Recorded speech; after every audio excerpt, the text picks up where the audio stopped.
to the Successful Survivors podcast. We are survivors of childhood trauma, and we're here for you. We are your tribe. You're safe here. And we talk about everything, really, no holds barred. Today, we're going to talk about adverse childhood experiences, those things that we've all had that brought us here together today. And Amber Jewell, LMSW, is going to lead us in this conversation. So Amber, you want to take it away? Sure. Hello, everyone. Thank you, Rhonda, for starting that off for us. Maybe, Chris, this is something you would say, but I'm just going to call it that you aced the introduction. Yes.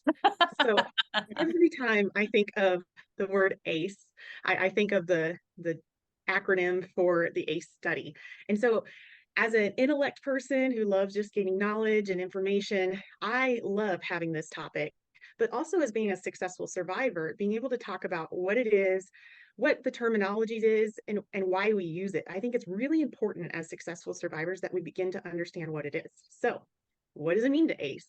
It means adverse childhood experience. That's the acronym. And what's really fascinating about this study, it was actually started by a person in the medical field, not the mental health field. And he was interested in, well, it was actually in San Diego, California. Diana, that might be around your neck of the woods. Hey, maybe I know him. Yes. And he was actually looking at symptoms of obesity. And there was issues where the clients he would work with would come in, lose a lot of weight. They would struggle with obesity, lose a lot of weight, and then gain it back in a short amount of time. And he would ask a survey of questions.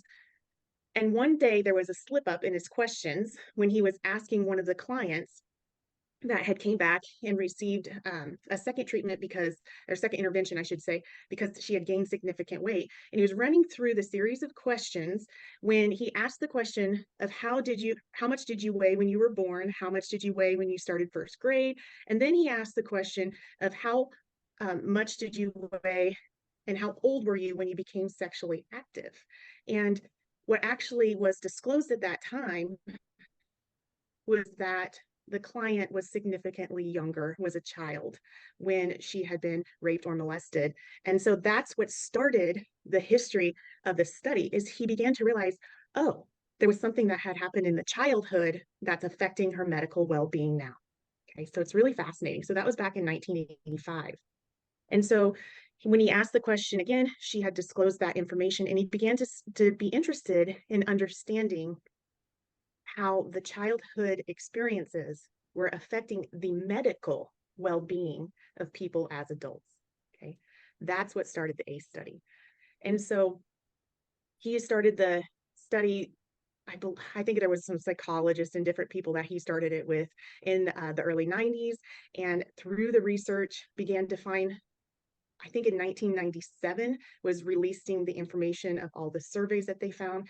And what they used, and this is where we'll start the conversation with us, is they used questions about childhood maltreatment, family dysfunction, that detailed their current health status and behaviors. So came up with just 10 simple questions in a medical to see correlations between what has happened in your childhood, those first prime 18 years of your life from the perspective of a child, in 10 questions to determine risk factors as adults.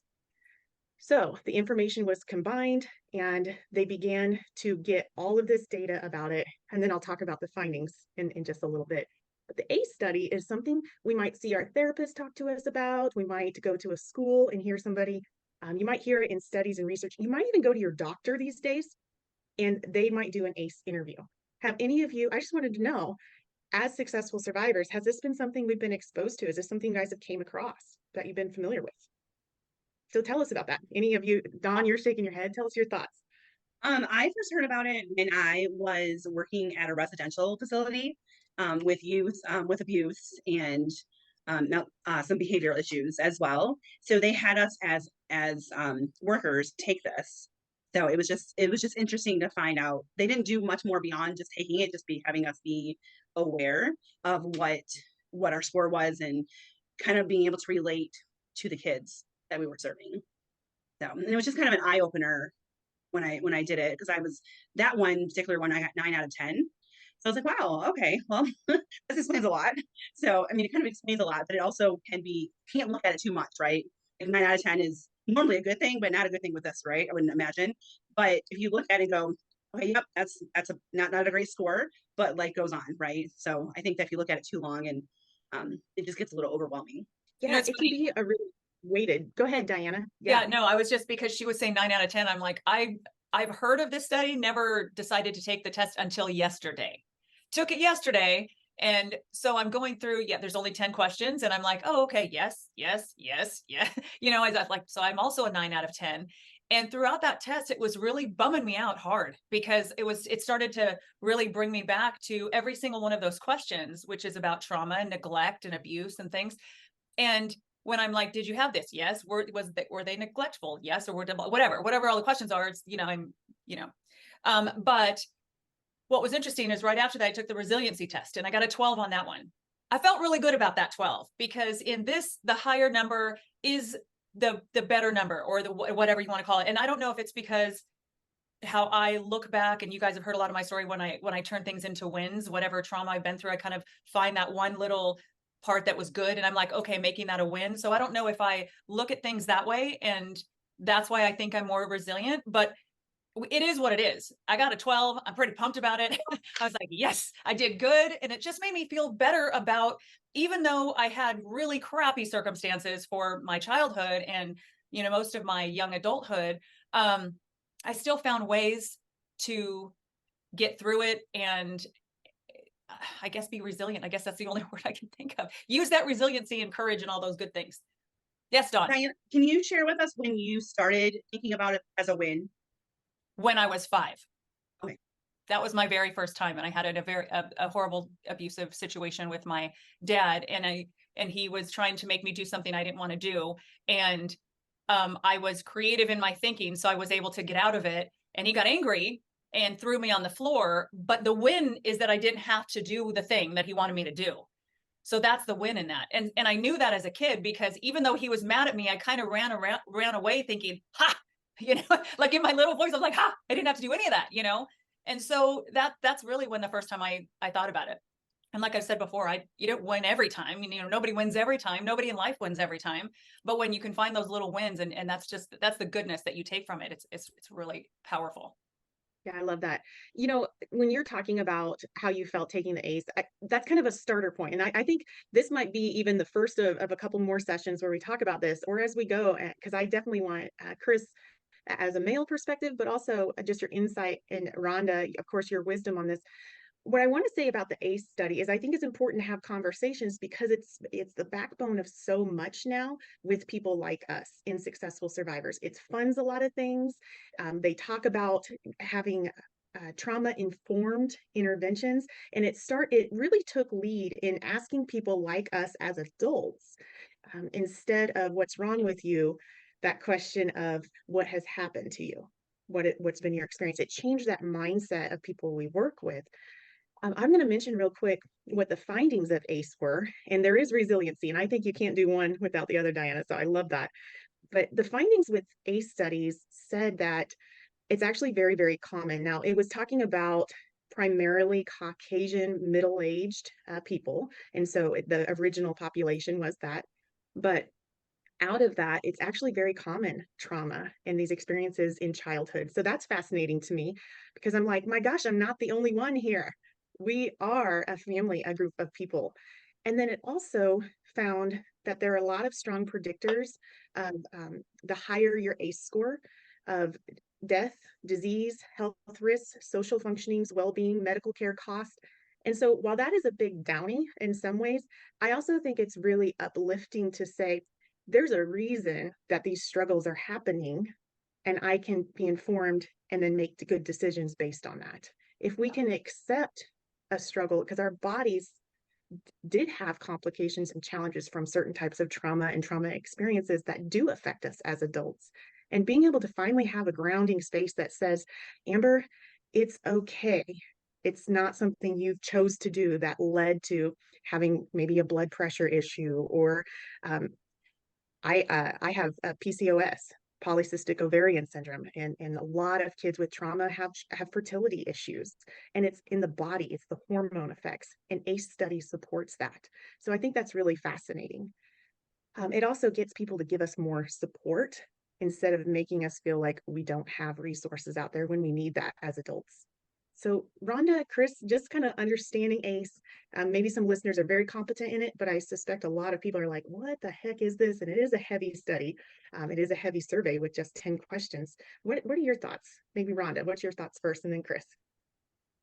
So when I first heard about it and I took it, I thought, like, I had this visceral, primal feeling. I didn't really have words for it, so I'm saying I had this like primal feeling as I'm answering the questions, as though finally somebody was getting me, right? I mean, I'm reading them like, whoa, okay, it wasn't just me.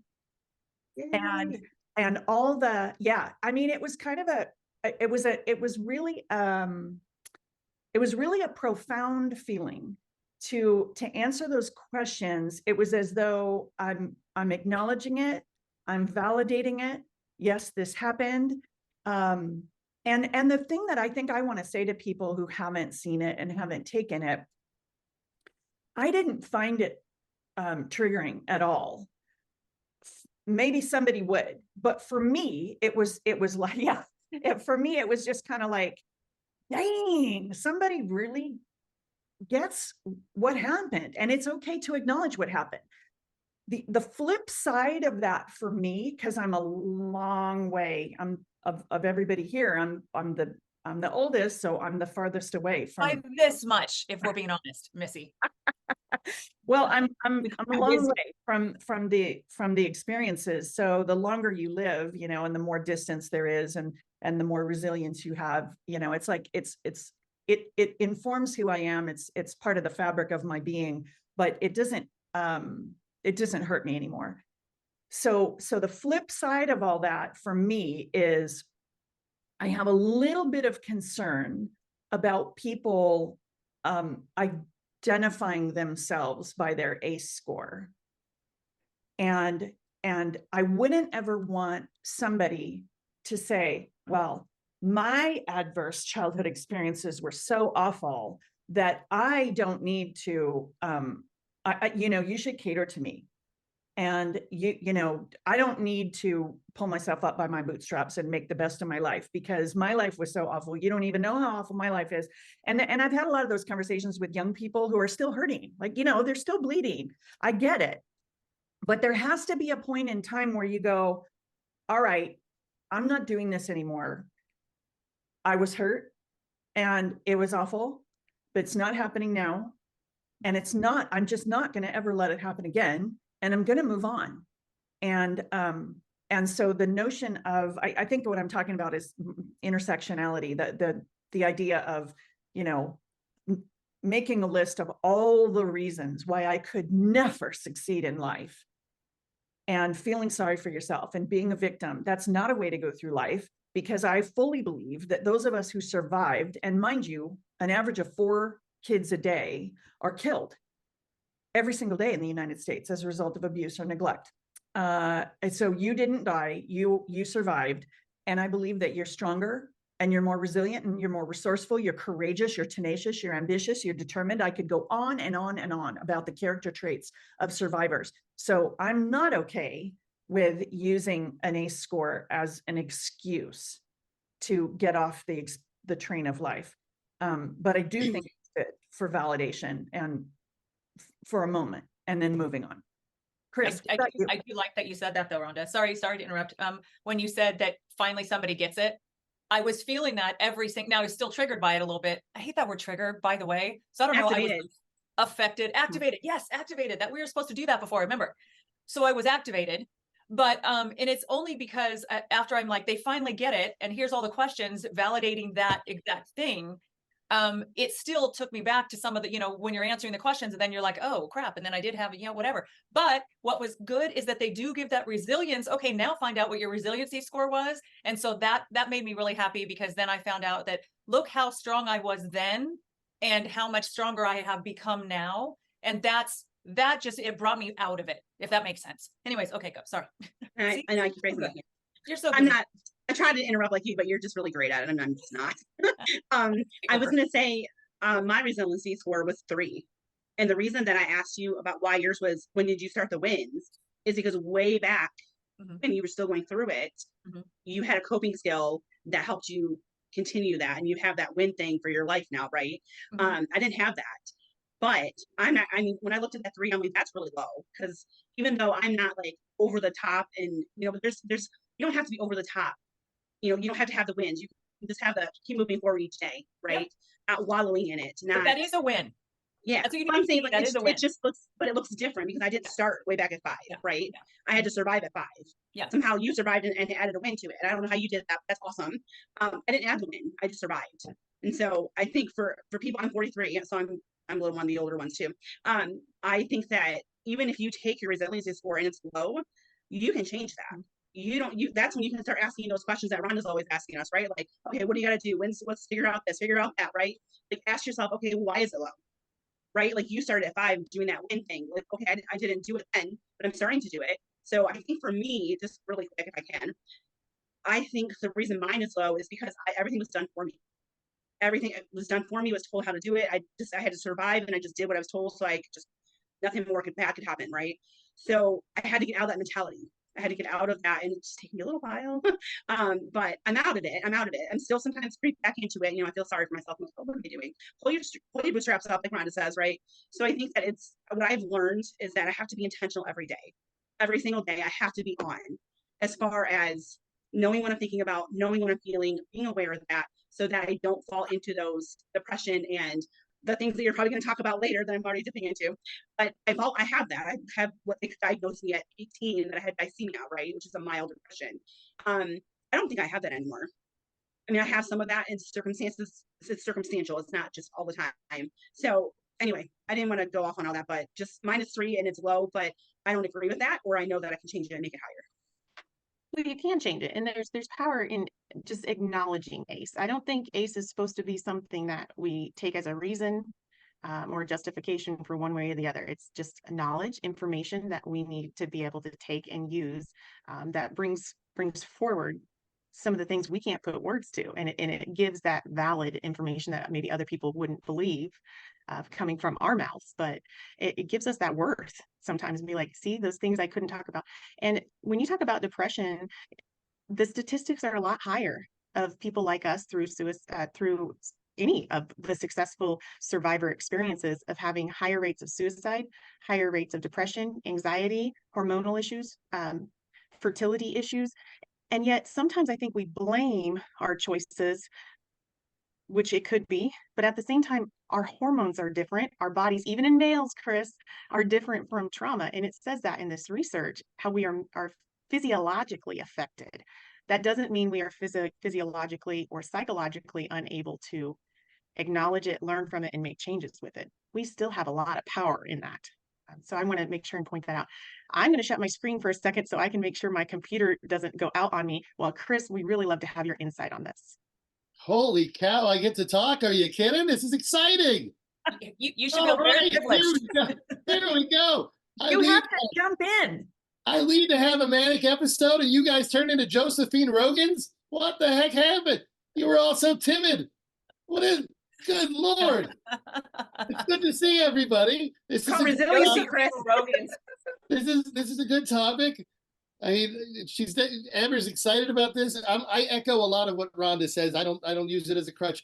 I'm surrounded, as you can imagine, I'm surrounded by ACE experts. They write for me. There's a million of them. They all come at it from a different viewpoint of how it should be acknowledged and what we should do with it once we know the information. I've always kind of been of the mindset that I know myself, so I don't need a test to tell me that life was garbage. I mean, and I don't need a test to tell me that I'm a, get up after getting knocked down kind of guy. So I don't really believe in the test as much as she does. Oh my goodness, Amber knows everything about it. She knows what the guy who invented it used to eat for breakfast. Good Lord, way to do your research. I know really good encyclopedias, Chris. Do you remember those old things that you and I liked, encyclopedias, and they don't call them technology now? I don't know. I mean, I'm telling you, we're gonna get monetized. You're killing it. You're doing so great. YouTube has got to take notice. We're gonna get some Webbies. But I'm a lot like Yoda. It's probably why she likes me so much. I don't use it as a crutch. It's just another, another arrow in the quiver. to let you know where you come from and where you're going. But it's not a be all end all. It's nice that he tripped over it and turned it into a test that's helping so many people.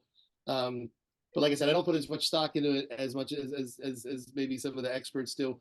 I feel like it's kind of a yeah, I know kind of situation. You know what I mean? Like I was reading them and I'm like, yeah, of course, yeah. If your parent goes to prison, that's gonna stink for you. And of course, if you get divorced and if you're touched, these are all things that are gonna make you, have some repercussions throughout your life that you're gonna have to deal with, and it's gonna come back in a wave sometimes, and you're gonna have to deal with it. You're gonna have to swim through it, and that's just the way life is. You don't need a test for that, but it's nice. It's nice for the experts to have that for all the information they need to gather in their data. And let's be honest, at this point in the game, it's 2023. We've studied everything. We know this. We know these adverse things early in life are going to have an impact later in life. And we know it's either going to make you a tough son of a gun like Rhonda, or it's going to make you kind of shrivel up and become a wallflower. It's one or the other. And we know this because we have data on top of data on top of data. And we have Foster Focus magazine, which they teach in colleges, for crying out loud. So I mean, we've got the information. The ACE test, though, for younger people, it is. I guess it could be a real help when you're assessing what you're dealing with. Chris, that's exactly what I was thinking when you just said that. Is we know because we're competent, we actively do things to heal. We talk about being successful survivors. We gain insight. We get resources. Are there people out there we're talking to who don't know? Who need to know, who should know that these things are a part of us? Or as we're growing up, younger kids, the earlier we could let them know, the better. Equipping them with skills to believe in themselves and being hopeful instead of hopeless. I think that's what we do super with it. important. I think So that's the fun part. Here's the fun part. I totally get your question, Chris, and I love that. The fun part to me, what we do with ACE is we use it as a knowledge and understanding. And then we go to what Diana, and we'll shift now to the resilience test. I don't think you should do the ACE without a resilience, okay? And the resilience one, this is a quick survey as well, and it's a combination of factors that contribute to our resiliency. So these studies, they show primary factors about caring. Oh, and Chris, you might talk about this on occasion. I've heard it. Supportive relationships within and outside of our family, whatever you define as family. Relationships that create trust and love. And what I love about both of these tests is they're from the insight of us as kids. It's not from our adults telling us these things. It's what we felt was important. In resiliency, it's about our ability to make realistic plans and take steps to carry them out. Isn't that having hope and being able to fulfill that? Positive view of yourself, confidence in your strengths and abilities. Isn't that self-worth, which in my opinion is the first thing we're missing in trauma, is worth in ourselves because of the lies we've been told.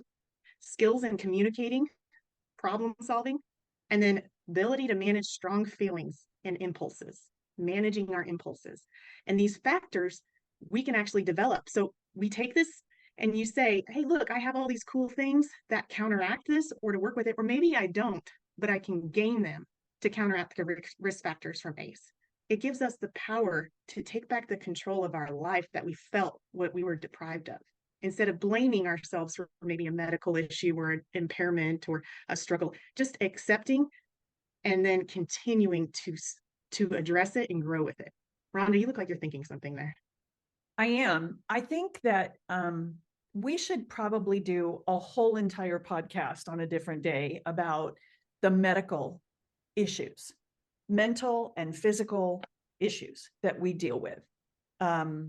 Because I think a lot of people feel badly about the stuff they deal with. And a lot of people are in relationships with great, wonderful people, but who don't understand. They just don't understand. And I'm speaking from experience here because I just recently had I met with a young person in my life who I just adore, the daughter of a very good friend. And, she's in her 20s. She's not a little bitty kid. But one of the very first things she said to me when we sat down, I think I was rubbing my knees. And I don't even realize when I'm doing it, when I'm rubbing my knees. And she said, oh, Rhonda, what's wrong with you now? There's always something wrong with you. And I thought, oh my gosh, maybe there'd be something wrong with you too if you were hit by a 2x4 across your knees when you were little. I didn't say it. It didn't come out of my mouth, but it was in my head. And I thought, I would have said it. you Same, same. Not gonna lie, same. Probably me too. I would Right? have said it and then I would have personalized it. So maybe Oh, I should hang with Chris and Diana more. You yeah, say well, you can control impulses. Is that a thing? Did you say that? it's a thing. It's a thing. And I try to control my impulses. But you know, it's there's a part of me, like all of this emotion happened like all at the same time, because I'm thinking I wouldn't probably be rubbing my knees right now if I had grown up in a home like she did, with a mom and a dad who loved her, adored her, with siblings in a wonderful, warm house with plenty of food, with lots of friends in a safe neighborhood where she could just sleep through the night and she didn't have to worry about somebody coming in and putting a pillow over her head and having to, as a little girl, fight off a 6'2" man who was mentally ill and trying to kill her. You know, there's just a lot. And so we wind up having these physical things, like I have had heart issues. I've had breathing issues, pulmonary issues. You know, I think we've all had stuff, and it's not the kind of stuff that the average person who did not experience child abuse winds up having, or we have it at a higher rate. Dealing with depression, you know, just all of it, mental health Hey, issues. Rhonda, I can add one in for your example. I get startled when people walk by me.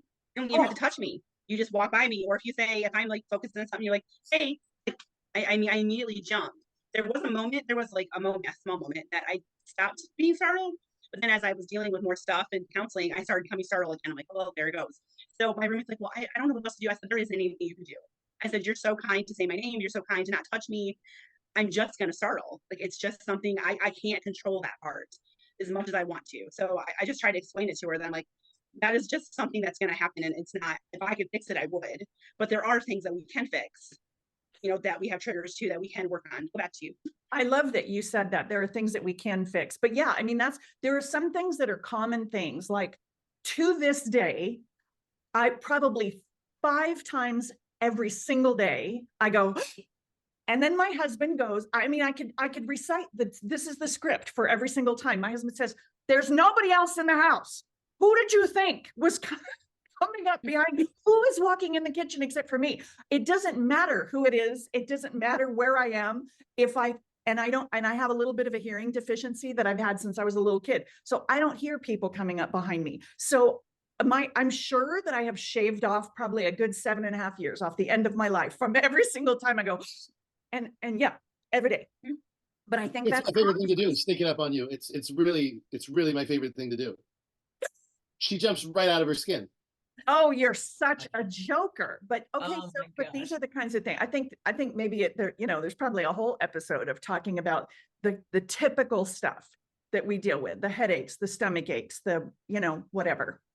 But that's a soothing thing too, Rhonda, the knee thing. Like my mom has, she gets startled really easy. She gets, you know, she from her childhood, and her coping mechanism, when I know that she's getting nervous, she rubs her knees, and it's just back and forth, back and forth. So we can be driving in the car talking about something, and my mom, God bless her, but she will be, her thing, I think, since childhood is just to say, no, I didn't. Well, you know, my mom's in an assisted living. My sister takes care of her money, and I take her to breakfast once a week, and I see her, you know, we do things together and stuff like that. But if I ask her, I go, Mom, you did X, Y, and Z. No, I didn't. Yeah, you did. I go, Mom, you're lying. I am not lying. Mom, is it true? No, that's a lie. You're lying. Like, but and then you see her, she gets nervous. Anxiety comes up, you know, and I mean, we laugh about it. Then she just starts laughing. It's, you know, because I'm not getting angry with her per se. I'm just like showing her whatever, but that's her self-soothing thing. It is part of that, what she has from childhood that she has brought forward from trauma that she had endured. Yeah, I think it's like it when you're stunted, like when you act like you were when you had your trauma. I'll share one with you. I think Ron has actually seen this. So I'm 6 foot. I'm a bigger fella, and I sit crisscross applesauce everywhere in a restaurant. I will put my legs up in the chair and sit crisscross applesauce. And I have no idea why. It's embarrassing, but I do it all the time. It's probably something to do. I was probably sitting that way when something bad happened to me or something good happened to me. It's just the way it is. We all have like an arm's length list of weird quirks and screwy things that we do. And we're not even talking about like how we want to be talked to or addressed or how we want to be treated day to day. We're just talking about our quirks and our mannerisms at this point. I mean, Rhonda's right. We could do. I mean, honestly, well, Rhonda, I have a word for what Rhonda was talking about. I call it the trauma Olympics. When you get a bunch of people that had bad lives together, and we keep trying to one up one another. Well, you did this. Well, I got this. Well, you were in the cage. Well, I was in a dungeon. We all do it. We can't help it. I mean, you go to a foster care convention. That's all it is. It's just, hey, what happened to you? Okay, well, here's what happened to me. And which one was worse? And you know, I coined that trauma Olympics phrase like 15 years ago, or 10 years ago when I started doing this work, and it has not changed. No matter, go to your next conference, you're gonna pick up on it right away. Somebody's gonna say something that happened to them, and inevitably one of us is gonna come up and go, oh yeah, well check this out. And then it's just the way it is. Trauma Olympics. What does your study say about that, tough guy? You know what's funny? You said that, you know what also we don't have is the memory. I don't know about everybody here. We don't have the memory. Like, I'm going to tell you right now, all of my stories, I have stories on stories on stories. And my sister inevitably will say, hey, Diana, remember when blah, blah? No, I have no idea. When did that happen? The memories that we block out because of pain or because our brain just said, you know what? Stop. Give me a minute and we'll process the rest later. This is what I got for you now. Like, you know what I mean? We don't have the memory. So anyways, I thought of that too. You're And right. also, if you were to talk to us a couple years later, like I'm just learning some different things over the last couple of years that were back when I was a baby and a young kid that I'm coming back to mind or realizing, and I'm like, what the heck? So like it doesn't come up at the same time, and it only comes up when we can actually handle it, let alone talk to somebody else about it. Yeah. I want to make clear that the participants in the trauma Olympics, they just don't have it figured out yet. They're still hurt. They're still in their self. They don't mean to do it. Right. No. They're unwilling participants, but participants nonetheless. And again, patent pending. If I see one of you ladies write that in something, if I see a book, Rhonda, if you write a book next week, What about a hashtag? What about a hashtag? well, even a hashtag. I want some residuals, people. I was gonna ask if we can use it as our next, like when we talk about the things. Can we have a podcast that says Trauma Olympics? Royalties, lady, royalties. Write the book, Chris. You should write the book. Who's got time to write a book? You churn them out like they're nothing. I can't even get 2 sentences together. He doesn't sleep. That's why. He's That's only the publisher of Foster Focus magazine. So gosh, I just sorry that I had an expectation that you could sit down and write a book in a day. I've already read it. Just take all of my editor's notes from the last 10 years, put them together. There you go. Boom. And how many foster magazines do we have, Chris?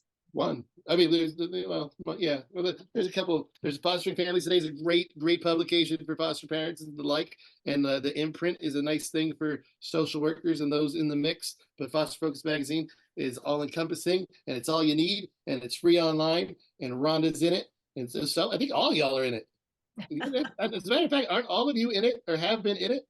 I don't know. We're I don't not think I'm in it yet. So I'm gonna have to check. I'm pretty sure all you have been in it. That's how good it is. Yeah. Where do we go from here, Amber? Well, I just love the excitement you guys have of the different context of it and how you were really able to bring conversation from the concept of ACEs and resiliency and bring it into how do we apply this in life and in reality. I don't want to diminish the value of understanding ACEs because with knowledge, we're able to change things. We're able to understand where we are, why we are the way we are, and then make a choice to be different. We don't know what we don't know. And that's why it's important to learn.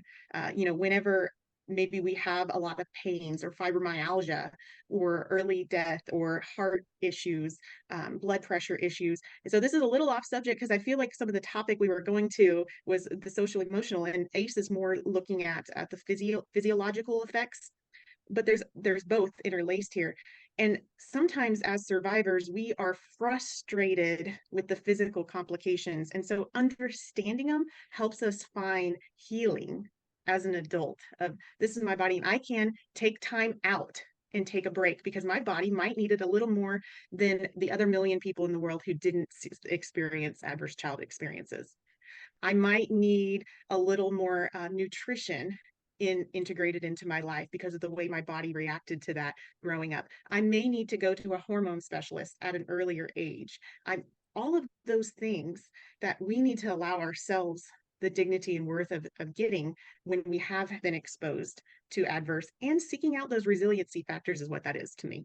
Keeping the positive people in our lives when we have a lot of baggage, or maybe it's our biological families that is our baggage, and we want to bring some other people into our lives because we need that, not only like everybody else, but more than everyone else. That was terrible English. Because and some people are like, it's not worth it for me to say it. Well, some people need science to say it is worth it. Look, they proved it. We can challenge ourselves all we want and say we're not worthy until it comes out in paper. And science says too that we are worthy of getting those extra things to help us fully heal from what we've experienced inside and out. What would you say to people who, for example, I'll give my life as an example. I really didn't even know what my body was feeling to be able to tell me, hey, you're stressed, you're upset, or something just happened and your body's reacting. Literally the last 3 years have I actually noticed I'm tense somewhere, or hey, I can do some deep breathing. I just kind of pushed everything away, including how my body reacted to things. Yeah, we have to remember to be aware of that. We have to learn to be aware of that, because most of us with trauma in some way or another, we have shut down our awareness of how our body feels. Maybe we've been so intact with the emotions because they're at risk that we're always intact with the emotions, or maybe we're so far away from our emotions because it's safer that we don't even know what they are. But either way, we're ignoring our body, which reacts to both. So what I'm talking about is we have to become familiar with our body because it is our safe place. That's who we are. Our body has to be taken care of just as anybody else. We are as worthy as people who've experienced trauma as anybody else. And if you would tell your child, your friend, your significant other, or my brother and sisters right here that I want you to take care of you and all of you, we need to say it to ourselves. And that includes our body. We can't use our great minds if we don't have that body. So learning, well, that is sadness. When my cheeks go really thin and my shoulders hang down, or I'm stressed when my neck is hurting all the time. That's me. I have significant neck pain all the time. I have to get jaw treatment because I clench my jaws all the time. I carry all my stress in here. And learning those things about us so that we can be the awesome people that we are. So I don't know if that answers your question, Dawn, but learning it, we're never too old to learn.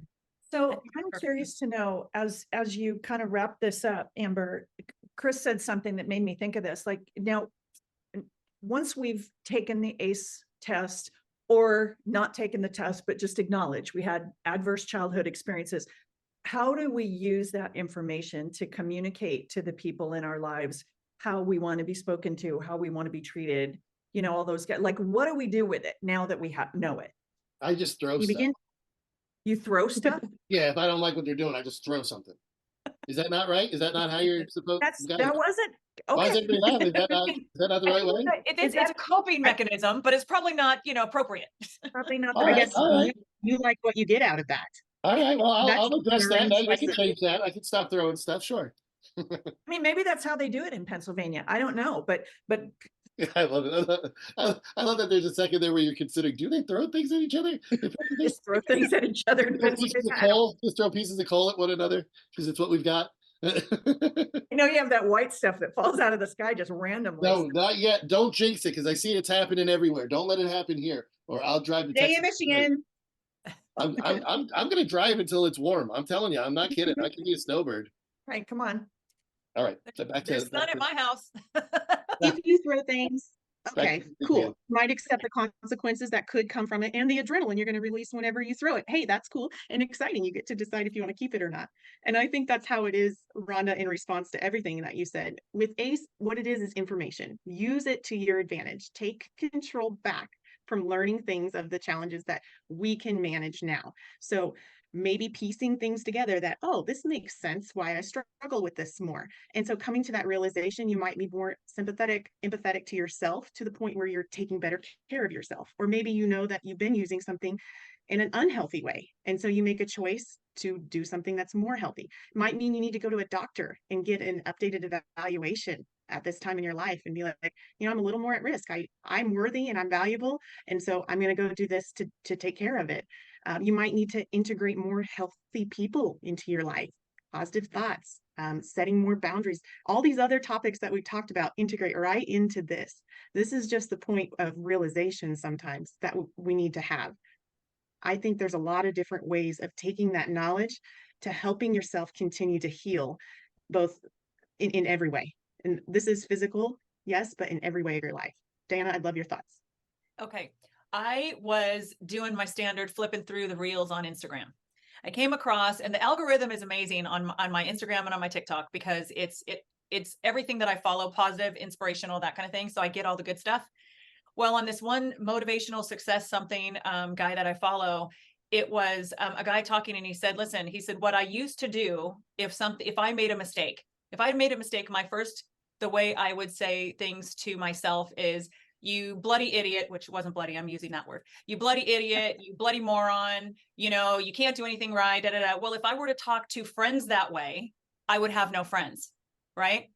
So I have to talk to myself in the same encouraging, supportive way when I make a mistake, so that I love myself, that heals myself, right? You know what I mean? So now everything I'm doing, and I make mistakes all the time on the daily, I could write them all down. It would take a lot more on this podcast time than we have, but I have to be kind to myself, because that really hit home to me. I mean, I don't talk to my friends that way when I see them making a mistake, but I have noticed, and I'm getting better, but I have noticed I've talked to myself that way for a very long time. So I keep hindering my progress at different times. You know, you're going good, and then you like knock yourself down, and it's your own damn fault. You know what I mean? So I think that was really, really profound in my little Instagram reels I saw today. Yeah, absolutely. Thank you for saying that. I mean, you aced that answer. I did. I see I what you know, did. Chris, I was waiting for your face on that one. I can't see his I face. have been delightful, ladies.